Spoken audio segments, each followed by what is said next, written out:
السلام علیکم پیارے بچوں، کیسے ہیں آپ سب کو عید میلاد النبی مبارک۔ اوہو، یہ تو بہت تیز بارش ہونا شروع ہو گئی۔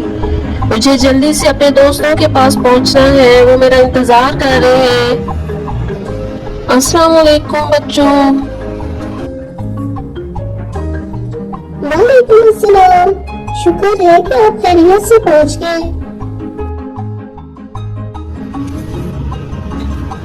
جی بچوں، اللہ کی رحمت برس رہی ہے، ہم بھی رحمت للعالمین کا ذکر کرتے ہیں۔ رحمت للعالمین کون ہے؟ پیارے بچوں، ہمارے آخری نبی کو رحمت للعالمین کہتے ہیں کیونکہ وہ تمام جہانوں کے لیے رحمت ہے۔ اور ہمارے آخری نبی 17 ربیع الاول یکم عام الفیل کو جمعے کے دن صبح صادق کے قریب مکہ معظمہ میں پیدا ہوئے۔ نبی کریم صلی اللہ علیہ وآلہ وسلم کی والدہ ماجدہ جناب آمنہ خاتون ہے۔ نبی کریم صلی اللہ علیہ وآلہ وسلم کی ولادت سے ہی پہلے حضور کے والد محترم جناب عبداللہ کا انتقال ہو گیا تھا۔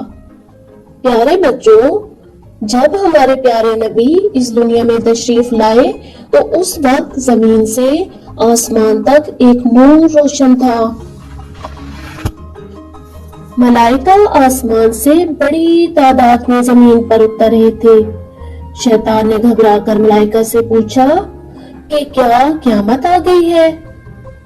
ملائکہ نے بتایا کہ آخری نبی حضرت محمد صلی اللہ علیہ وآلہ وسلم پیدا ہوئے ہیں، ہم آسمانوں سے مبارکباد دینے کے لیے آئے ہیں۔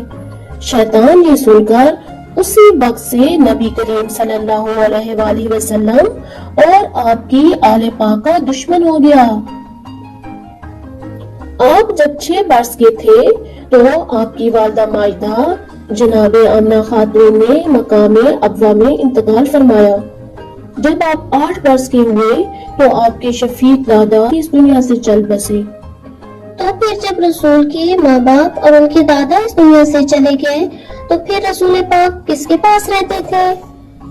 جی بچوں، جب آپ صلی اللہ علیہ وآلہ وسلم کے دادا کا بھی انتقال ہو گیا تو آپ کے سگے اور مہربان چچا جناب ابو طالب نے آپ کی پرورش کی، اور آپ کی چچی جناب فاطمہ بنت اسد جو کہ حضرت علی علیہ السلام کی والدہ ماجدہ تھی، انہوں نے ماں کی طرح آپ کو پالا، آپ انہی کو ہی ماں کہتے تھے۔